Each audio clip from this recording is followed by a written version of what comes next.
Olá, professores de Química, de Física, de Ciências e Biologia. Estamos aqui para mais uma TPC da área de Ciências da Natureza. Então, essa TPC nós vamos fazer juntos, eu e o Juvenal. Eu quero conversar com vocês um pouquinho, falando sobre as interações. Vou retomar um pouquinho, né, na realidade, pontos importantes sobre o letramento científico, tá? Geral, para a área de ciências da natureza. O Juvenal já tinha feito isso com os professores de biologia e ciências. Deu uma pequena retomada na outra TPC que nós fizemos juntos, né? Da semana passada, que foi um pouquinho curta. Na verdade, foi 45 minutos como a de hoje, que é um tempo curto para a gente conversar. Então, a gente preferiu continuar nessa semana aquele assunto, tá? Então, eu vou trazer alguns aspectos importantes que servem para todo mundo, para biologia, química, física e ciências, tá bom? E logo em seguida eu vou falar um exemplo, na verdade, de física. Eu coloquei exemplos, mas vai ser um exemplo de física e um exemplo de química. Não de uma situação de aprendizagem pronta e acabada, onde eu consiga contemplar todo o letramento científico. Não, porque uma só não daria conta. Então, eu precisaria de uma sequência de atividades para fazer com que isso, de fato, acontecesse. Então, eu vou trazer alguns elementos que os autores colocam, que nos auxiliam a propor boas atividades, né, boas situações de aprendizagem, bons roteiros de aprendizagem, para que os alunos de fato fiquem letrados cientificamente, tudo bem? Vou trazer também um exemplo de física. E aí o Juvenal vai trazer também algumas questões para biologia e ciências, e depois ele vai fazer um fechamento colocando toda a nossa interação de hoje, tá? Tudo que a gente discutiu hoje nessa pauta e ainda em continuidade ao letramento científico. Então, vamos para aqui o nosso primeiro slide. Então, eu vou pegar algumas coisas de algumas revistas, vou pegar... Deixa eu só sumir aqui para poder vocês conseguirem ler aqui. Vou pegar algumas questões para reflexão, vou pegar algumas questões que estão em uma dissertação de mestrado, vou pegar algumas questões que eu encontrei na revista Química Nova na Escola, vou pegar algumas questões que eu encontrei na revista Nova Escola, enfim. Eu vou trazendo para vocês e eu já vou deixando o link, tá bom? Embaixo das coisas que a gente vai discutindo. Então, a primeira coisa que a gente tem que pensar, né, o que seria, por exemplo, eu quero um aluno que seja letrado cientificamente, eu quero um aluno que entenda de mundo, um aluno que interprete e entenda os fenômenos da natureza, né? Como que eu faço? Então, algumas questões aqui para a gente pensar a respeito, né? Para a gente refletir agora de início e ao final da ATPC, a gente pode até retomar essas questões e pensar, né? Será que está totalmente compreendido? Será que, de fato, né, quando eu proponho algumas atividades, eu contemplo algumas dessas coisas, né? E a gente vai discutindo nesse sentido. Então, uma primeira aqui seria, afinal, o que é letramento e por que falar de letramento em se tratando de educação em ciências, né? Então, isso é um ponto para a gente pensar, né? Porque quando a gente fala de letramento, nos remete sempre língua portuguesa, né? O aluno é letrado, o aluno, né? Mas eu tenho que pensar esse sentido desse letramento em se tratando da educação em ciências. Será que eu penso nisso? Como é que eu entendo isso? Como eu entendo esse letramento quando eu estou trabalhando com educação em ciências? Ciências de maneira ampla, né?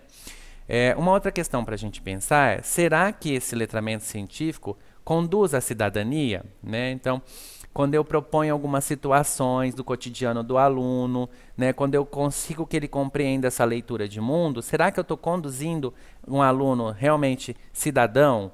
Né? Será que eu estou conseguindo fazer com que esse aluno seja um cidadão mais atuante? Né? Então, a gente precisa pensar um pouquinho nessa questão também.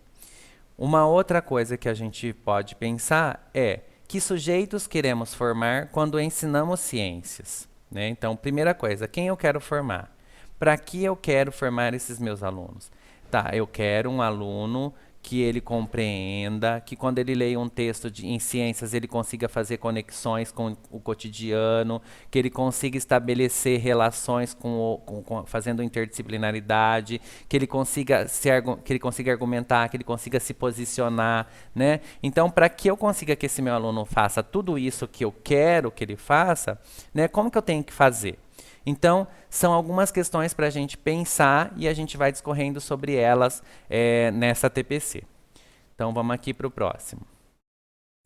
Então, para os autores, né, que eu peguei agora aqui, eu vou mostrar para vocês, é um arquivo, um artigo da Química Nova na Escola. Eu vou trazer aqui antes para vocês darem uma olhada. Deixa eu só pegar aqui, internet. E aqui eu vou trazer para vocês para mostrar. Esse primeiro que a gente vai usar é esse daqui, ó. É um artigo da Química Nova, tá? Química Nova na Escola.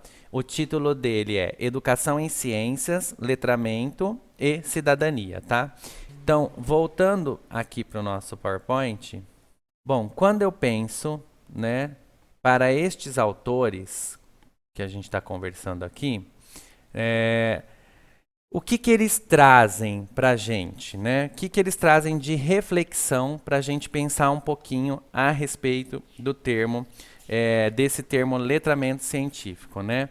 Então, o que é considerado, por exemplo, o que os autores trazem para a gente é o que era ser considerado um aluno analfabeto, né? E o que era ser considerado um aluno dito alfabetizado. Por que foi considerado por muito tempo, né? Como, ao longo dos anos, isso foi posto. Então, os autores trazem que, durante muito tempo, o aluno analfabeto, né, que era um termo que era muito usado, muitos de nós vamos lembrar, quem é um pouco mais experiente como eu, vai lembrar que a gente falava, muitas vezes falávamos o termo analfabeto, que era para a gente um aluno que não sabia ler e escrever, né? E já um aluno que era alfabetizado, por outro lado, né, segundo esses autores, durante muito tempo, né, esse termo alfabetizado se referia a um aluno, né, de uma maneira, claro, formal, ou um termo, né, utilizado como jurídico, era uma pessoa que tinha a habilidade de ler e escrever, só. Então, isso perdurou por muito tempo. Então, os autores começam fazendo um resgate sobre esse conceito de analfabetismo e aluno alfabetizado, né? Então, é bom a gente retomar essas questões. Pensando nisso, os autores também colocam que, no entanto, né, a alfabetização, no sentido da palavra, é algo muito mais amplo, né? Então, muitos sujeitos, se a gente for pensar, por exemplo, naquela questão que um aluno alfabetizado é um aluno que sabe ler e escrever, a gente poderia pensar, fazer a seguinte linha de raciocínio. Esse aluno dito alfabetizado, ele é capaz de interpretar um texto? Ele é capaz de saber o que ele está lendo? Ele consegue, por exemplo, identificar no texto o autor ou extrair algumas informações e consequências de afirmações contidas nesse texto? Então, para os autores, esse termo alfabetizado do passado, né, esse termo que foi muito utilizado por muitos anos, muitas vezes um sujeito que era considerado alfabetizado, ele era incapaz de interpretar o mundo ao seu redor, incapaz de ler um texto, incapaz de identificar o próprio autor do texto, né? Então, é uma coisa que a gente precisa pensar, né? Aluno é alfabetizado, né? Alfabetizado, em que sentido eu estou utilizando esse termo alfabetizado? Alfabetizado no sentido que ele consegue ler uma frase? No entanto, muitos sujeitos, né? Será que isso é ser alfabetizado? Pelo conceito que foi posto pelos autores, era considerado no passado um aluno alfabetizado.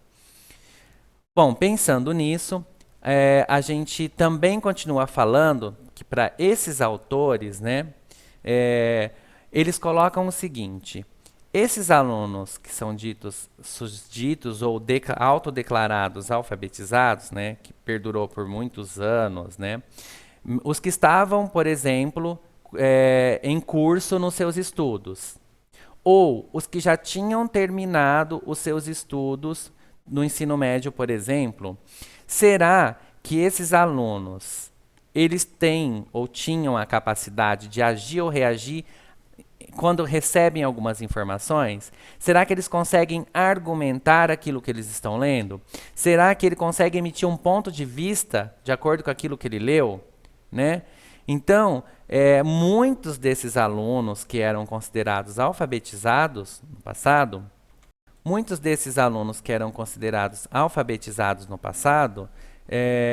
eles não conseguiam narrar, por exemplo, não conseguiam descrever, eles não conseguiam argumentar um texto quando liam, não sabiam nem a que o texto se propõe, né? Liam um texto por ler, né? Então é isso que os autores trazem aqui para a gente. Bom, continuando nessa linha, para os autores, por exemplo, esse sentido de usar esse termo alfabetizado, que foi muito tempo utilizado, né?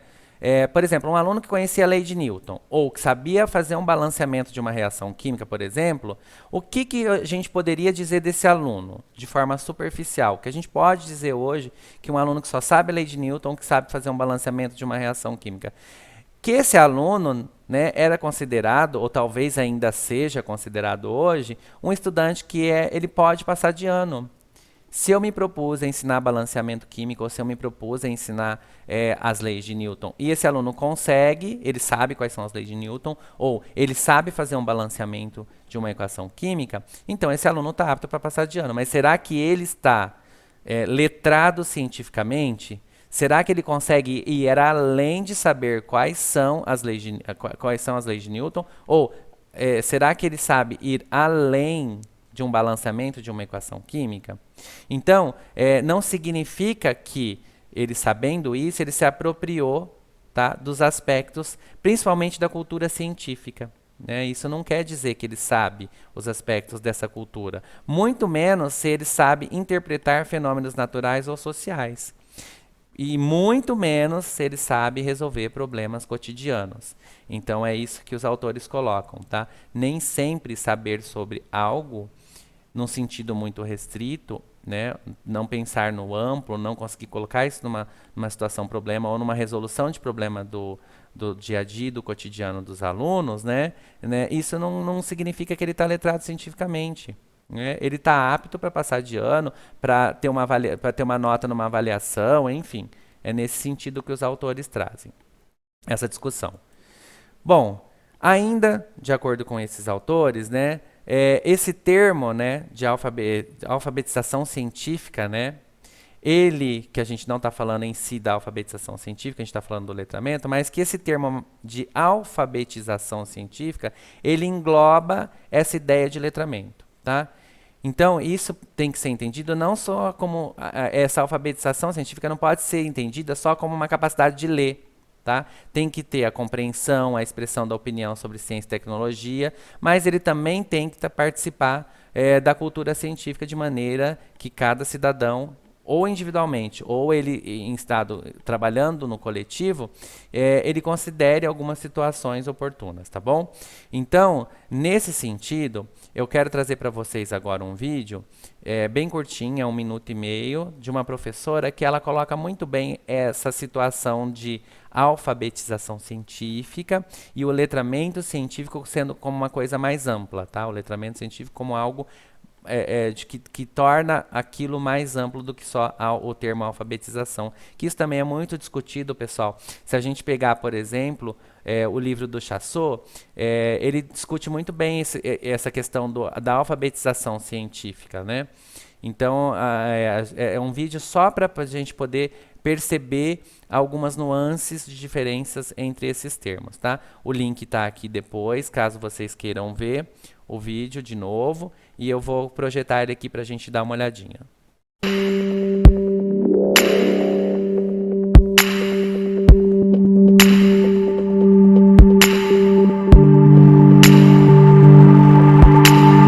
Você sabe a diferença entre alfabetização e letramento científico? A alfabetização científica é um processo de aprendizagem restrito à leitura, escrita e compreensão da linguagem científica. O letramento se refere à compreensão e à interpretação de conceitos científicos. O letramento leva ao desenvolvimento da capacidade de pensar e fazer uso das ciências em situações diferentes das que foram originalmente apresentadas.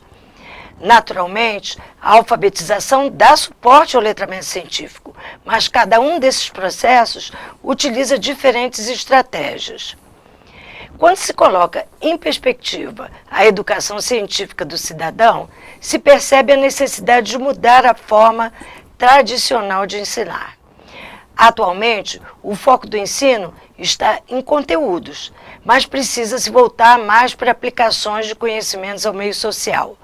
Vamos avançar. Bom, a professora ela fecha, né, essa discussão para a gente, ela faz um resumo, né, do que é o termo alfabetização científica e do letramento científico. E isso já responde uma parte das questões que a gente colocou lá no início para a gente fazer a reflexão. Então, agora, na sequência, eu proponho para a gente pensar um pouquinho aqui. Esse já é, pessoal, um artigo da revista Nova Escola. Aquele outro que a gente utilizou era da Química Nova. Esse é da Nova Escola, tá? Eu vou mostrar ele para vocês aqui, caso vocês queiram ler. Tem o link para vocês acessarem depois. É esse aqui, ó. O título dele é O que é letramento científico? Então, caso vocês queiram ler depois, fiquem à vontade. Agora eu vou voltar aqui para o PowerPoint para a gente trabalhar essas questões aqui. Nesse artigo, o que eles, os autores colocam? E colocam de uma maneira muito interessante para a gente refletir. Por exemplo, vamos fazer uma reflexão. Você pense no seu aluno, no aluno que você tem. Vamos pensar lá no terceiro ano, na terceira série do ensino médio. Caso fosse feito essas duas perguntas para os seus alunos, como é que vocês imaginam que eles respondessem? Por exemplo, como você explicaria que pneus carecas são perigosos na chuva? Ou o que o beijo pode transmitir gripe, mas não o HIV. Aí a pergunta que os autores colocam, que é o que eu proponho para a gente refletir, é o seguinte: será que ao propor essas questões para os alunos, quantos deles saberiam responder essas duas questões com argumentação pautadas em termos ou em coisas que eles leram sobre o assunto que leve à ciência? Né? Ou seja, que eles discutam ou que eles respondam essas duas questões utilizando a ciência, ou seja, de uma maneira científica, sem ser senso comum, sem enrolar, sem colocar coisas que não sejam a resposta. Né? E os autores também pontuam que muitos alunos que já terminaram o ensino médio, quando são perguntados sobre esses dois assuntos, não sabem se colocar a respeito deles pautados cientificamente, tá? Ou minimamente com relação ao seu cotidiano de vida. Né? Então, é interessante para a gente pensar nisso. Né? Alguns assuntos que são muito corriqueiros, que são do dia a dia, que os alunos não são capazes de responder. Né? Então, para a gente pensar um pouquinho nisso. Tá? Bom, continuando aqui, aí eu já vou entrar agora, pessoal, e eu vou sumir aqui para vocês conseguirem ler o slide.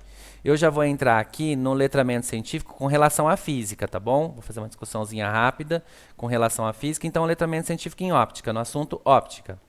Então, o que um aluno precisa, né, saber ou precisa ter em mente, ou quais coisas ele precisa saber argumentar e discutir para ele ser um aluno letrado cientificamente no assunto óptica. Né? Então, eles escolheram esse assunto. Esse é daquela dissertação de mestrado que eu comentei com vocês, lá da USP. Se vocês quiserem, eu já mostrei o link na semana passada, está aqui embaixo. Vocês podem entrar lá para ler ela na íntegra. Tá? Então, eles escolhem esse assunto, né, que eles colocam que é um assunto que ocorre na natureza, principalmente no que diz respeito à visão de cores pela seleção natural da luz que reflete e que é absorvida na superfície dos materiais, que pode influenciar na emoção das pessoas, nas suas escolhas ou até mesmo na sua profissão. Então, eles consideram esse assunto, ótica, né, quem desenvolveu essa dissertação, um assunto muito importante que faz parte do cotidiano e da vida de todo mundo. Tá? Então, por isso que é a escolha do assunto ótica.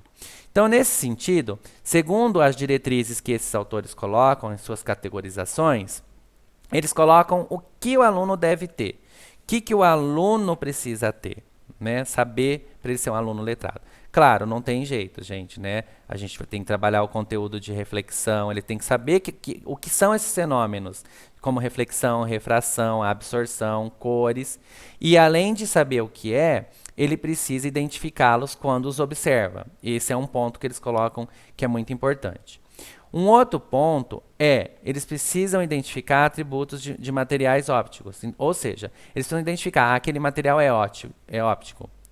como, por exemplo, espelhos. Espelho todo mundo tem na casa, né? Ou materiais difusores de luz. Ou, além disso, quais fenômenos ópticos estão relacionados com esses materiais? Seria um outro ponto que o aluno letrado cientificamente deveria se apropriar. Vamos para lá. Um terceiro, saber se expressar de maneira escrita. Então, uma coisa que é importantíssima, saber elaborar uma boa resposta. Também uma forma oral, uma forma artística. Só que isso tem que ser organizado e tem que, de alguma maneira, mostrar dados, né, por meio de tabelas, gráficos, explicar alguns fenômenos e discutir acerca desses fenômenos estudados. Tudo isso, pessoal, que eu estou trazendo, são apontamentos que os autores colocam que os alunos letrados cientificamente têm sobre quando eles estão tratando do assunto óptica. Ter um vocabulário de aspecto multidisciplinar, né? As palavras tiverem sentidos em outras áreas de conhecimento, eles devem identificar, né? A entrada de luz nos olhos, por exemplo, necessária para a formação das imagens na retina, formação de imagens coloridas, quais são as células responsáveis por esse tipo de visão, enfim, são alguns pontos que eles trazem aí. Aí traz mais 2 pontos. Opa, desculpa. Entender as cores de pigmentos em relação à absorção e à reflexão da luz. Saber diferenciar a cor de luz e cor de pigmento. Olha, eu quando trabalhava esse assunto tinha muito problema para poder explicar para os alunos, né? Cor de luz e cor de pigmento, né? É um aspecto importantíssimo para ser trabalhado, né? Fazer um paralelo com a cor dos objetos iluminados quando a luz é branca ou colorida. Né? E a partir de apresentações, de leituras e de discussões feitas nas aulas, saber levantar hipóteses quando forem apresentadas situações que possam se assemelhar a esses fenômenos vistos. Ainda, nesse assunto, ele tem que saber argumentar, discutir sobre uma boa ou uma má utilização da tecnologia. Por exemplo, espelhos retrovisores, espelhos utilizados em salões de beleza, utilização de laser na medicina ou na indústria, utilizando o processo de absorção de luz ou até mesmo utilização simples de um canhão nas festas, shows e balões. Vejam que esse assunto, de acordo com o que os autores propõem no letramento científico, ele permeia, tá, várias áreas da indústria, da saúde, da medicina, do consumo, né? Entender quais são os impactos dessa mesma tecnologia na sociedade onde vive, mudando de ideia algumas vezes e olhando sobre o mundo. Então, esses são 8 pontos que eles ressaltam no letramento científico em óptica. E o letramento científico em química. Então, em química eu escolhi o assunto de alimentos, tá bom? Então, nesse sentido, o que eles colocam, que não são esses mesmos autores dessa dissertação de mestrado, são outros. Ele coloca que o letramento científico em alimentos, que os alunos têm que ser capazes tem que entender nessa sequência lógica o que são os alimentos. E aí, em específico, os grupos dos carboidratos, e aí sim trabalhar, né, todas as funções químicas que a gente quer que trabalhe em química, mas também trabalhar todos os carboidratos são doces, né? Coisas do cotidiano, por que a pipoca estoura, por exemplo? Como acontece a digestão de um carboidrato? Então, coisas que são do cotidiano, que podem ser trabalhadas. Quando entra no assunto de proteínas, quais são alimentos ricos em proteínas? Uma outra, por que a clara do ovo fica branca quando cozida? Como acontece essa digestão de proteínas? É do mesmo jeito ou na mesma velocidade com que ocorre a digestão de um carboidrato? Né? Então, são pontos para a gente pensar. Aqui são só pontos para a gente discutir. Não é que tem que ser assim, gente. Tá? Não. Né? São coisas para a gente pensar quando a gente está trabalhando esses assuntos, quando a gente quer um aluno letrado cientificamente. Quando eu vou trabalhar de lipídios, né? Todos são gorduras? Todas as gorduras são iguais? Como acontece a digestão da gordura? Gordura trans ou transgênica? Alimentos e energia, o que é caloria, que a gente trabalha bastante em química, também trabalha em física. De onde vem a energia que aqueceu a água? E a gente pode acrescentar ou incrementar essas situações com experimentos, né? O que é a mesma ATP? Podemos trabalhar em parceria lá com a biologia, né? Fazendo escolhas conscientes, né? Como é que o aluno, como é que ele pode fazer escolhas conscientes quando ele está fazendo a escolha de um alimento? Então, quantas calorias eu devo ingerir por dia para manutenção do meu peso? O que significam as informações contidas em rótulos de alimentos? A gente sabe ler um rótulo, eu preciso fazer escolhas conscientes. Além de tudo isso, daí eu trago coisas que eu fui pensando, não do que o autor colocou, que a gente também não poderia esquecer quando a gente está trabalhando com esse assunto alimentos, é no sentido de produção de alimentos. A gente precisa falar de produção agrícola, industrial e etc. Os impactos que a produção desses alimentos causam, esses impactos ambientais, tanto na agrícola, na indústria e em outros, tá? E o impacto, tanto como foi dito no item anterior, nossa, ficou tudo A aqui, é A, B, C. Esse último item aqui é sobre o consumo. Então, tem impacto na produção, mas também tem impacto no consumo, né? Como é que é a minha produção de lixo com relação aos alimentos. Então, gente, coloquei aqui em amarelo, né? Vou até voltar aqui para colocar para vocês. Desenvolver esse letramento científico, gente, não é uma tarefa simples. Eu não tenho a pretensão nenhuma de dizer que é fácil. Vejam, se nós fôssemos propor situações de aprendizagem para que o aluno, se fosse uma situação de, situações de aprendizagem onde eu estivesse trabalhando óptica, ou situações de aprendizagem onde eu tivesse que trabalhar o assunto alimentos em química, vejam, não é uma coisa simples, não é uma tarefa simples fazer com que o aluno tenha esse letramento científico. Tá? Então, não estou dizendo aqui, é facinho. Não, é difícil. Não é com uma única situação proposta que eu vou conseguir. Eu preciso de uma sequência de atividades para que eu desenvolva isso. Eu preciso da parceria das outras disciplinas também para poder fazer esse letramento científico. Por exemplo, quando eu estou trabalhando lá a questão dos alimentos, eu preciso do professor de biologia junto ali comigo. Tá? Quando eu estou, por exemplo, trabalhando a questão lá em ótica de análise de dados, por exemplo, eu preciso do meu professor de matemática junto comigo, ou se sou eu mesmo que dou matemática, se sou eu mesmo que dou biologia para eles, como é que eu posso propor e interrelacionar as minhas situações de aprendizagem que eu estou propondo para que eu consiga esse letramento científico tanto na biologia, na química, na física, nas ciências, quando eu estou trabalhando de forma ampla. Né? Então, gente, a gente trabalhou o termo letramento científico não no sentido de falar que, hora, do dia para a noite, todo mundo vai fazer situações de aprendizagem onde promovam o letramento científico. Não. Foi uma discussão que a gente trouxe sobre o que é o letramento científico, sobre o que é considerado um aluno letrado cientificamente, quais são os meios para que eu consiga fazer com que esses alunos atinjam e como é que eu poderia propor algumas situações para ele dentro de determinados assuntos, tá bom? Então, não é uma tarefa simples. Eu não vou lembrar o nome da professora agora, me desculpa, que ela colocou lá que ela deve dar aula de matemática, química, física. Ela fala que ela fala fisiquês, quimiquês, matematiquês, né? Que ela se desdobra para atender, né, e para poder melhor explicar essas questões para os alunos. Então, gente, na verdade, essas formações em ATPC é um estudo nosso, né? É uma hora que a gente tem para discutir algumas coisas. Então, deixo aqui registrado que esse letramento científico não é fácil, mas que eu acho que quando a gente trilha por esse caminho, eu acho que é muito mais prazeroso para o professor. Né, que eu acho que quando ele propõe situações cotidianas, traz situações para os alunos, onde ele se enxerga, eu acho que diminui o embate em sala de aula, eu acho que talvez torna, né, não estou dizendo também que para todo mundo sirva, mas talvez simplifique um pouco mais, dê mais trabalho, mas simplifique um pouco mais a nossa vida como professor lá com os alunos, tá bom? Vocês vão ficar com o Juvenal agora, que ele vai falar biologia e ciência, vai fazer uma relação das coisas que nós conversamos. E aí eu vou deixar só para vocês colocarem sugestões de tema. Continuo aguardando sugestões de tema, dúvidas, críticas, apontamentos importantes. E na semana que vem a gente não tem a TPC, tá? Da diretoria de ensino. E aí quando nós retornarmos, os professores de Química e Física, a gente vai retomar as habilidades do terceiro bimestre, conversar um pouquinho e trazer alguns roteiros de aula, tá bom? Vou escolher umas habilidades como a gente estava fazendo anteriormente. Então agora fiquem com o Juvenal. Muito obrigado e até a próxima. Bom dia, boa tarde, boa noite. Voltamos com mais uma TPC. Meu nome é Juvenal, professor de Biologia. Estou como PCNP de Biologia, atendendo Ciências. E nós vamos seguir a nossa TPC de Ciência da Natureza com algumas temáticas práticas em Ciências e Biologia.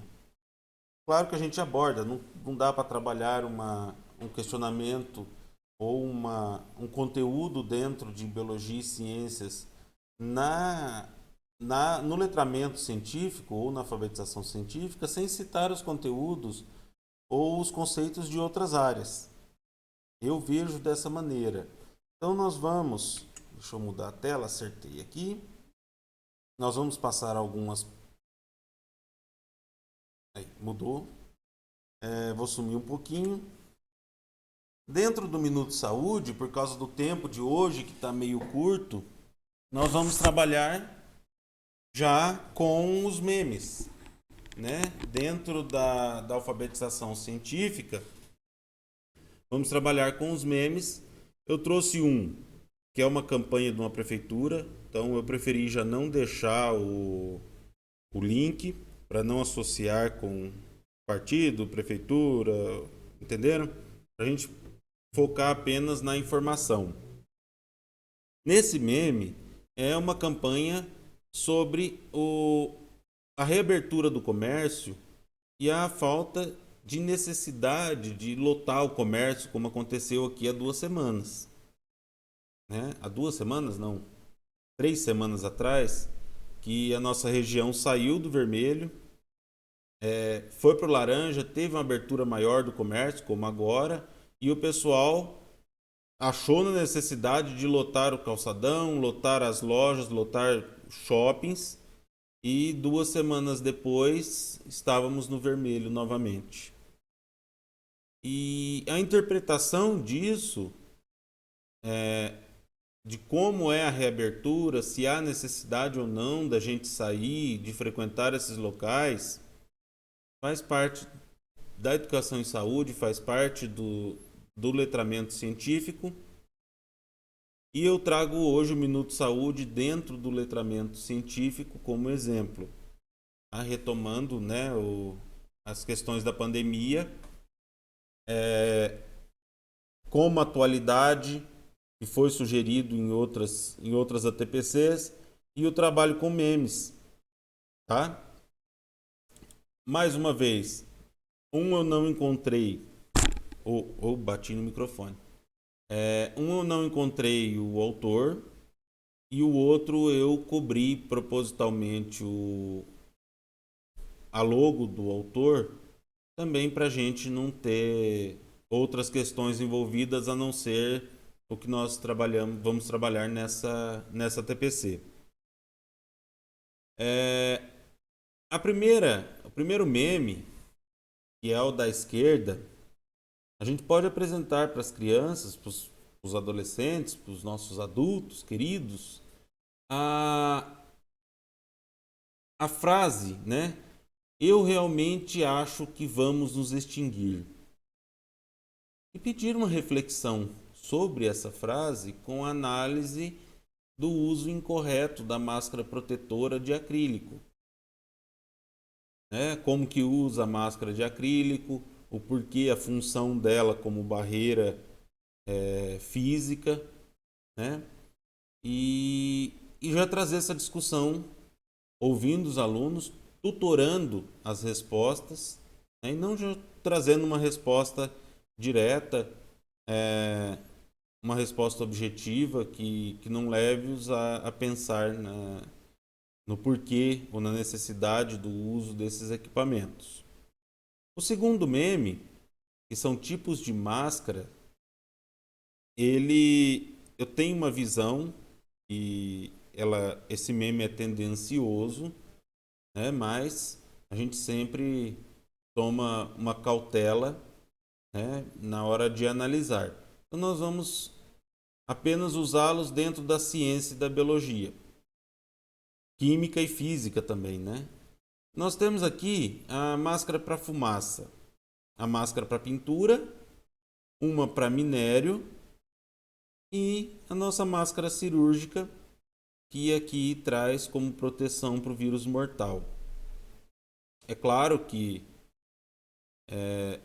como eu olhei para esse meme, eu entendi que está depreciando a máscara cirúrgica. Mas vamos nos atentar à questão da filtragem, né?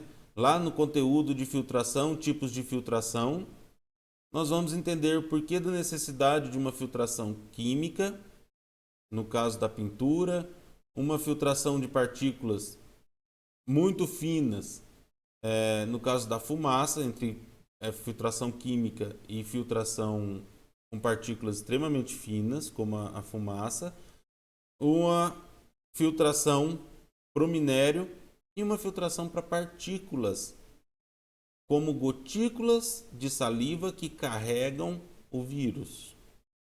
Então a máscara, ela é mais simples, né?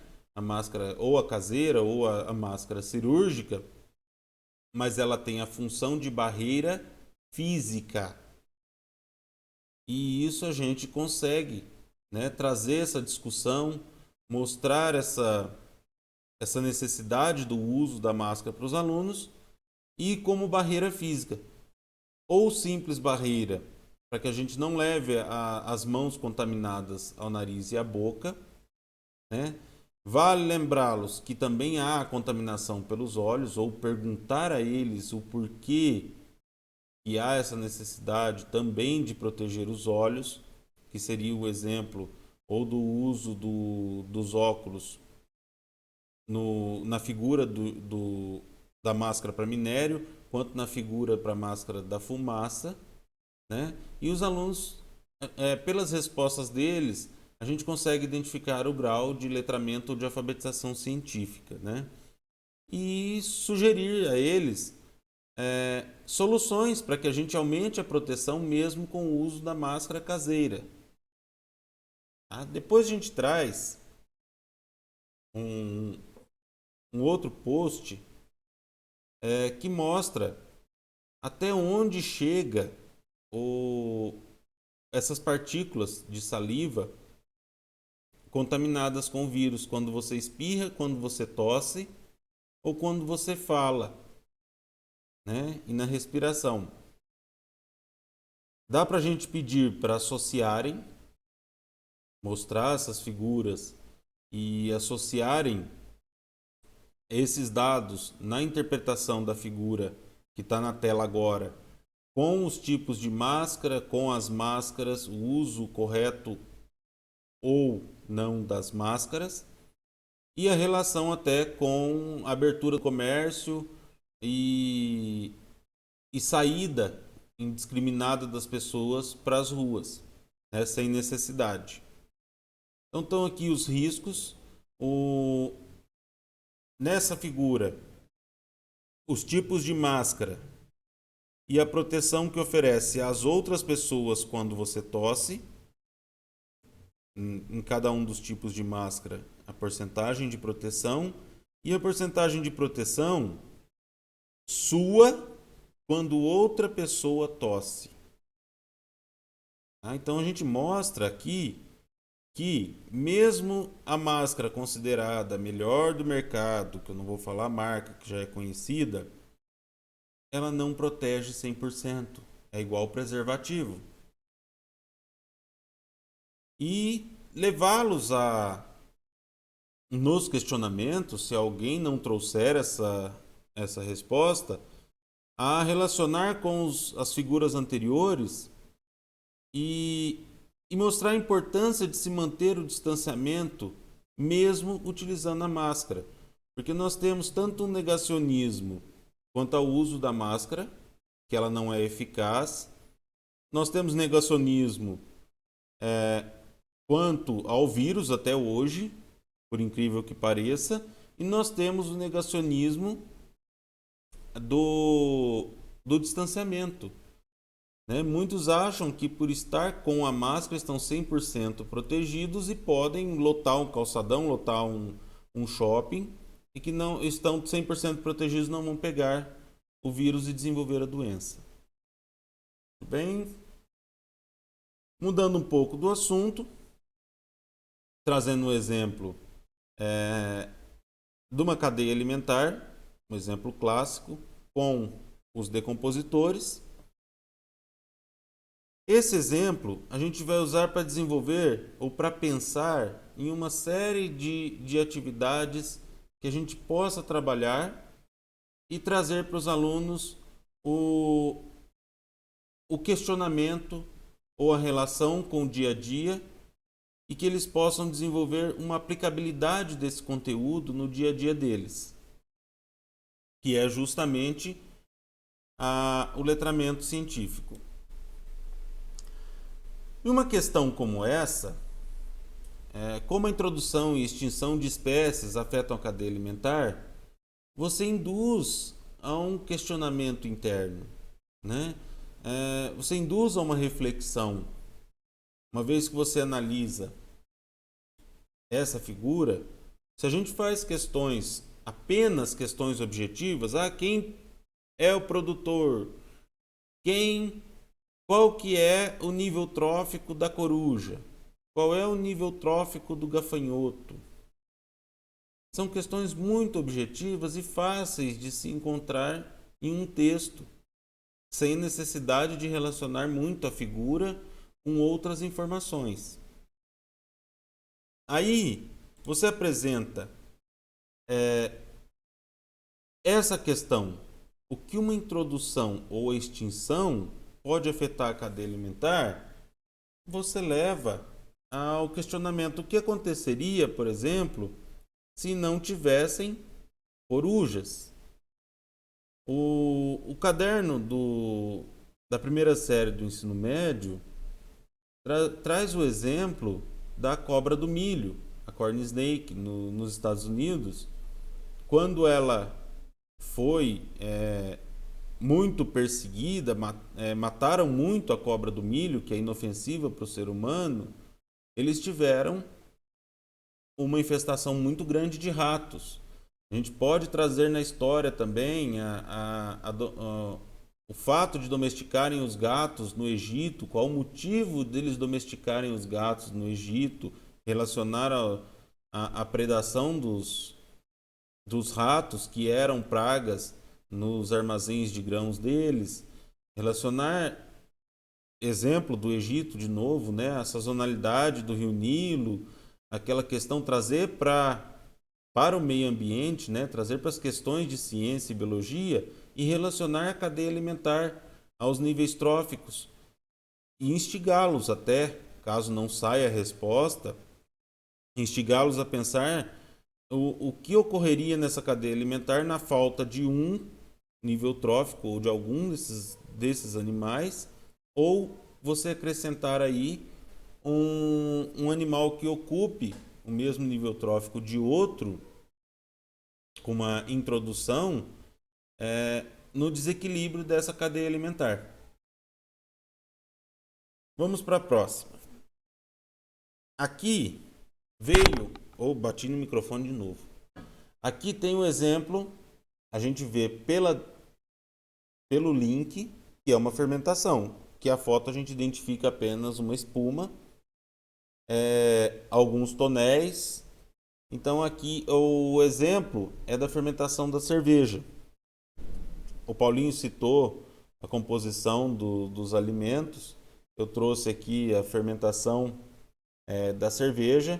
Nós vamos falar um pouco sobre fermentação agora. Lembrando, a fermentação ela é do nível trófico dos decompositores, e nós podemos instigá-los após o trabalho com esse conteúdo, com esse objeto de aprendizagem da fermentação, como um produto da fermentação está presente no nosso cotidiano, nesse período de pandemia. O exemplo, né, se eles não conseguirem relacionar com o álcool gel, por exemplo, a gente pode voltar. Trouxe um exemplo aqui do conteúdo de fermentação alcoólica e fermentação lática. Não é explícito demais para trabalhar com os alunos do ensino médio, no caso aqui, a fórmula da fermentação alcoólica, a fórmula da fermentação lática, para ver se eles conseguem relacionar e chegar ao álcool gel. né? Ou álcool 70, depois a gente trabalha a concentração em química, nós temos balanceamento químico, um monte de questões que a gente consegue trabalhar dentro do tema fermentação. E de uma pergunta que a gente pode lançar para eles e instigá-los a destrinchar essas perguntas, esse conteúdo, a buscar novas informações. Podemos indicar, além dos textos, indicar outros vídeos ou outros tipos de produção alimentícia, no caso, que utiliza o processo da fermentação, como os pães, o porquê que a massa do pão, utilizando fermento biológico, cresce, por que ela necessita de um tempo para a fermentação, a relação da massa crescer com as bolhas que ficam na massa depois de assada. Pode trazer ou instigar a fermentação lática, apresentando ou relacionando as duas imagens das bolhas do pão com as bolhas, os espaços dentro do queijo. O que seriam essas bolhas? Qual que é o produto delas? Voltar no texto, lembrando que a gente consegue fazer essa transposição de um modo mais simplificado para os anos finais em ciências, né, os anos finais do ensino fundamental. E no texto, a gente trazer a nomenclatura correta do CO2, que tanto falam gás carbônico, CO2, então dióxido de carbono, que é produzido durante o processo biológico de reação química da fermentação, tanto alcoólica quanto lática, e relacionar com as bolhas tanto de um alimento quanto de outro. Até aí, nós já relacionamos muito, nós já fomos além das questões objetivas de uma interpretação de texto ou de uma interpretação de... Deixa eu tentar aparecer de novo aqui. Aí, não, volta para esse. É aqui que eu tenho que aparecer, pronto. Nós já fomos além da simples interpretação de questões objetivas. Qual que é o produto da fermentação lática? Qual é o produto da fermentação alcoólica? São questões objetivas que podem estar no texto, que ele grifou um pedaço, ele recortou um pedaço do texto, ele responde. A relação do álcool gel, do álcool líquido, o álcool em geral, com os combustíveis, como o etanol, com o alimento, já são questões mais complexas. Essa relação já necessita de uma alfabetização científica para eles identificarem, para eles chegarem a essa relação. Agora, eu vou instigar um pouco mais, até para a gente exercitar um pouco, né? Eu trouxe aqui... Deixa eu voltar nessa parte. Relembrando, o que o primeiro nível trófico precisa,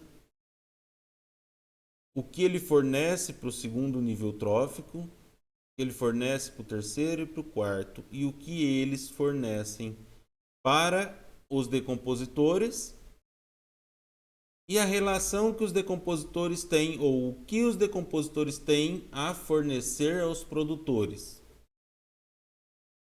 Essa questão a gente não identifica muito nos textos e não está identificada aqui nesse esquema. Então tem uma relação, tem algo que os decompositores, várias coisas que os decompositores vão devolver ou vão fornecer ao primeiro nível trófico no ciclo da matéria. Aí eu apresento um exemplo de um aquário, um belo trabalho de aquapaisagismo, um monte de produtores em um ecossistema semiaberto, Olha, mais uma questão para a gente trabalhar com eles. Um ecossistema semiaberto, uma quantidade muito grande de produtores. E eles estão acostumados a relacionar a produção do dióxido de carbono com os animais. Ah, são os animais que fornecem o dióxido de carbono na respiração para os produtores. E a gente deve trazer também a informação, reforçar a informação, né, que vem no material, nos objetos de aprendizagem, que os produtores também respiram. Então você tem aí também a produção ou a liberação de dióxido de carbono na fase escura da fotossíntese. Claro que para o fundamental, os anos finais do fundamental, a gente faz a transposição, fala mais tranquilo com eles, né? A produção do gás carbônico também, a liberação do gás carbônico também ocorre na respiração das plantas. Nesse nível trófico, que a maioria dos seres vivos visíveis nesse aquário são do primeiro nível trófico. Como nós vamos ter a produção suficiente de gás carbônico para que realize a fotossíntese correta desses produtores? Alguém consegue relacionar com as questões ou com as falas anteriores, com a fermentação, para ser mais específico? Dá uma pensada. Para quem não relacionou, eu vou trazer aqui um outro esquema, mesmo para os alunos, que se eles não conseguirem relacionar, apresente esse outro esquema.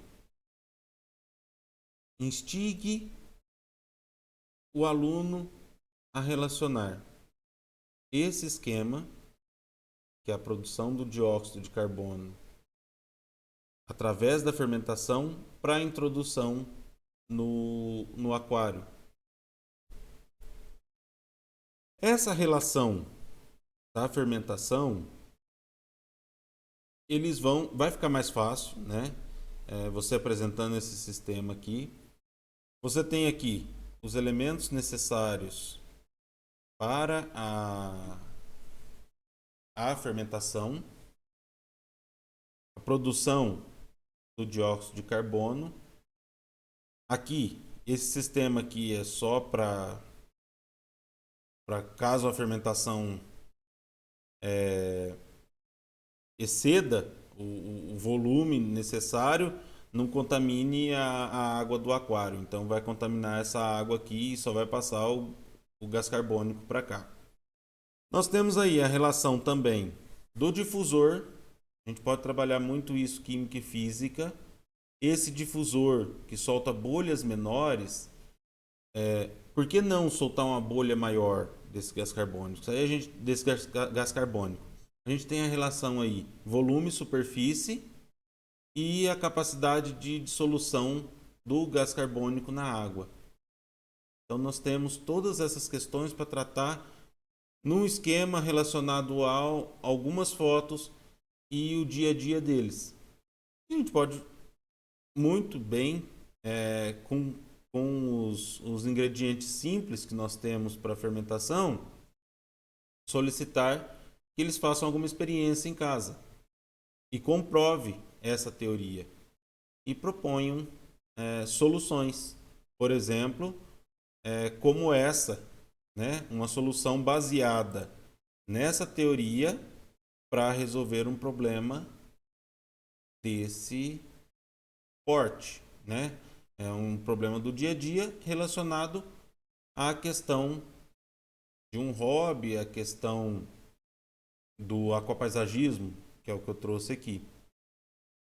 E essa foi uma solução caseira. Um exemplo da alfabetização e do letramento científico. Né? A alfabetização, quando ele conseguiu analisar cientificamente esses processos, principalmente a fermentação na produção do alimento, e trouxe o processo da fermentação para resolver um problema da produção do CO2, né, do dióxido de carbono, para o dia a dia na manutenção de um aquário.